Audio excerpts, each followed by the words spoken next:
Olá pessoal, vamos para mais uma aula de Ciências da Natureza. Vamos fazer uma revisão sobre relações ecológicas entre os seres vivos e os reinos. Então nós vamos começar a falar sobre as relações intraespecíficas, que são entre seres da mesma espécie. Então vamos falar das harmônicas, que são as benéficas. Sociedade é uma sociedade que são divididas funções. Quem participa de uma sociedade são as abelhas, os cupins e as formigas. Temos também a colônia, que não vive isolado. São os corais, as esponjas, cracas, eles vivem fixos. E nós temos a intraespecífica entre indivíduos da mesma espécie. Desarmônica, nós temos um exemplo do canibalismo, representado pelos alguns escorpiões, aranhas, louva-a-Deus. E nós temos também a relação interespecíficas, que são sobre seres de espécies diferentes. Então nós vamos falar das harmônicas. Então nós temos a harmônica, o mutualismo, que um ser ajuda o outro. Então, nós temos o exemplo dos líquens, é uma associação entre algas e fungos. Nós temos o comensalismo. Nós temos o exemplo da rêmora, é um peixe que segue o tubarão, se alimentando do resto dos seus alimentos, mas não o prejudica. Nós temos o inquilinismo, só o inquilino é beneficiado, cresce sobre outro sem prejudicá-lo. E nós temos o protocooperação.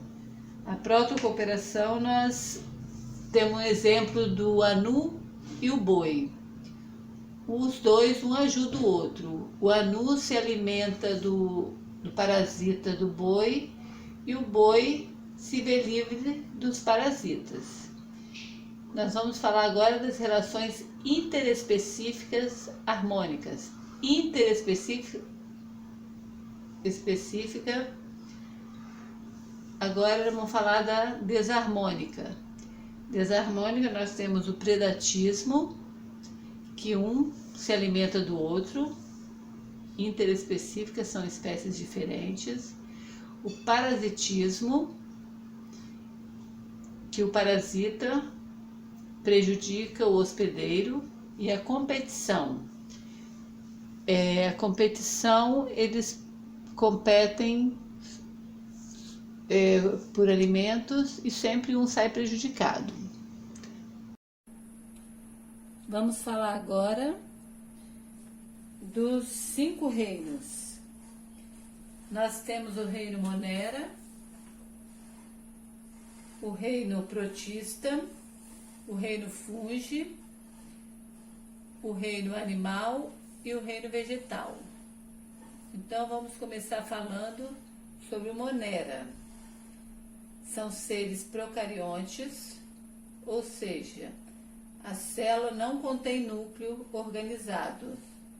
O material genético fica disperso dentro do citoplasma. E são seres mais simples, todos unicelulares, ou seja, eles são uma única célula. E exemplo do reino Monera são bactérias e cianobactérias. Nós temos o reino Protista, são eucariontes. Células são maiores, são núcleos melhor organizados estruturalmente e faz parte dos eucariontes, são o reino animal, vegetal, fungo e protista. O protista e eucariontes são seres unicelulares. O exemplo são os protozoários e algas unicelulares. Temos o reino fungi, são conhecidos popularmente como os fungos. São bolores, levedos, cogumelos. E temos o reino plantae ou vegetal, são pluricelulares, autótrofos, que são capazes de produzir seu próprio alimento, e são divididos em dois grandes grupos. Nós temos o reino animal ou animalia. São também pluricelulares, heterótrofos, que se alimentam de outros seres. Não são capazes de produzir seu próprio alimento como as plantas. E são divididos em dois grandes grupos, os animais vertebrados e invertebrados.